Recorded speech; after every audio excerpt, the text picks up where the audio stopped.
How do two women from the Soviet Union survive persecution and anti-Semitism and perpetuate their destiny in the Tri-Valley? How does a vibrant New Jersey transplant make a difference and influence her community?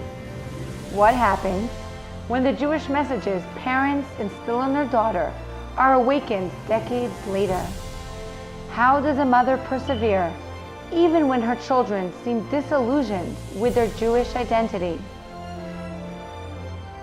Join us as we hear these touching stories and glean inspiration from the strength of these women.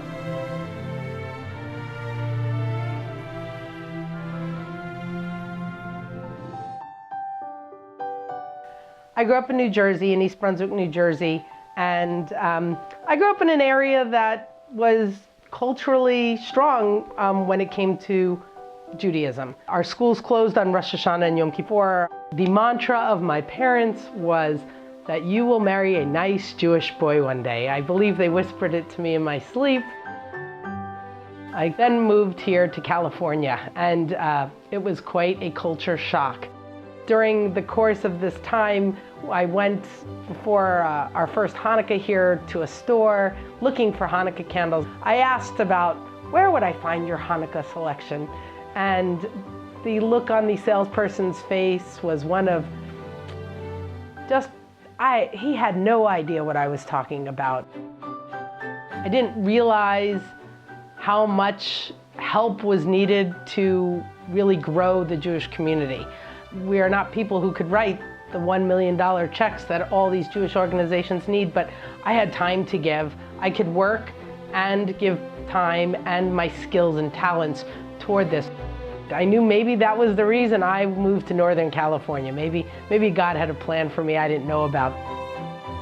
I was the youth advisor to many people who are now married and having their own children.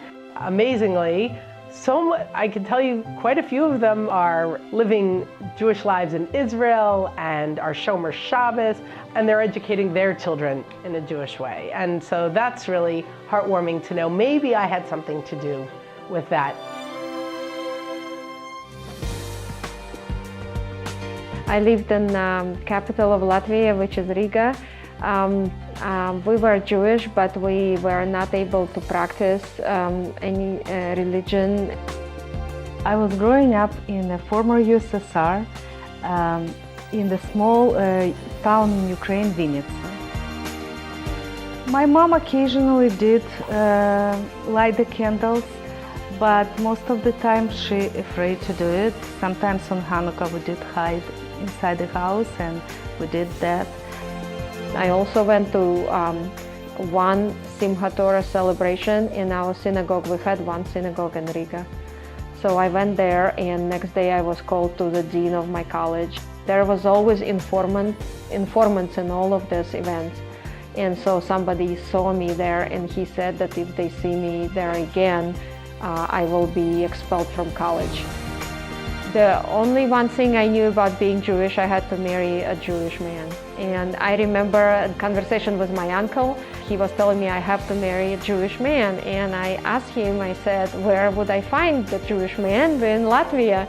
And I remember like now I was 17 years old, and he said, you don't need many, you just need one. And he showed me, you just need one.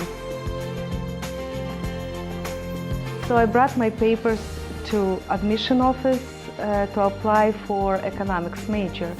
Middle-aged man checked my first name, my middle name, my last name, my face, and he honestly looked to my eyes and he said, you know, you're Jewish with your last name, your middle name, and your face. There is no chance you get to economics. That just would not happen. So as soon as we got opportunity to move to America, we used it and we emigrated. Our son had a bar mitzvah which was first in probably 3 generations in our family. So we don't remember anyone in our family that had bar mitzvah or bat mitzvah, but you know, We're proud that our son had a bar mitzvah here. When they were a little older and we started explaining to them why we took them from their homeland and brought here, and they left all their friends there, you know, and family. And we would say, you know, because you're Jewish and you would never be able to practice over there or just even say that you're Jewish. And then they both married Jewish men. So I think that they really on the right track.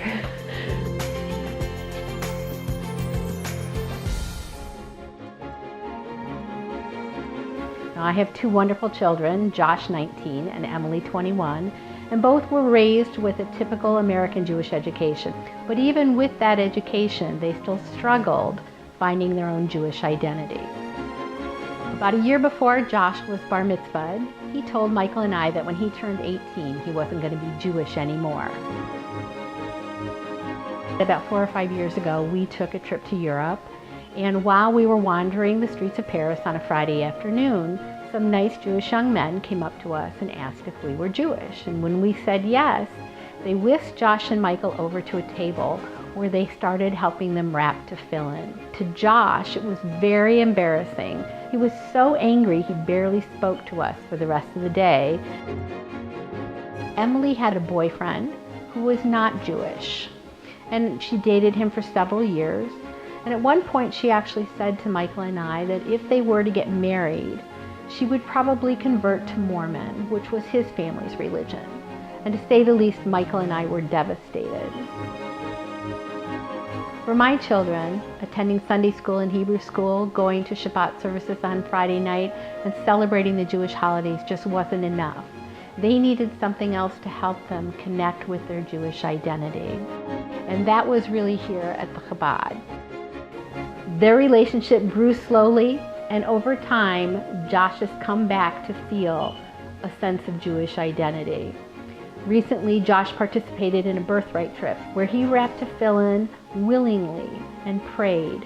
And it was one of the most profound and amazing moments for Michael and I to see. Emily now spends almost every Friday night celebrating Shabbat at Chabad on campus and continuing her Jewish education there.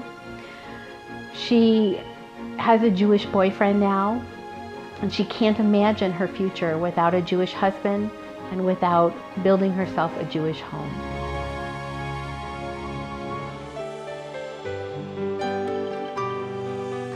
As a child growing up in the 70s back east in Connecticut, and coming from a pretty traditional Jewish home, and it was really important to both my parents that I be exposed to this, and it was important for them, for me to understand what being a Jew was all about. And you know, we would roll our eyes, and as starting to move into my adult years, I really started exploring other things on my own, and he talked about it incessantly. Judaism being watered down, watered down, watered down, and you know, intermarriage, and doing a little less every year, and Christmas trees in homes, and calling them Hanukkah bushes, and once a year Jews, and what that all meant, and you know, who was going to say Kaddish for him?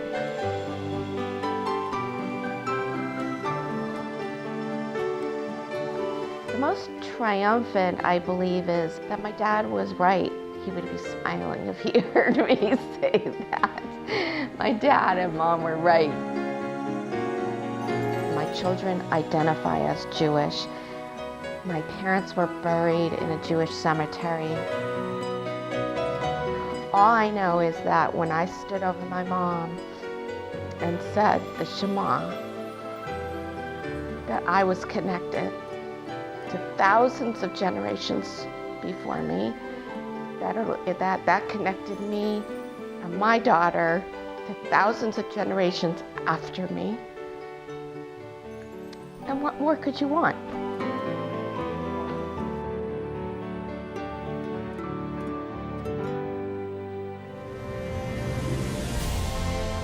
Each of us has her own trial and challenge. Let us unite together as a Jewish community with triumph. Let us strengthen one another and let us celebrate our glorious heritage.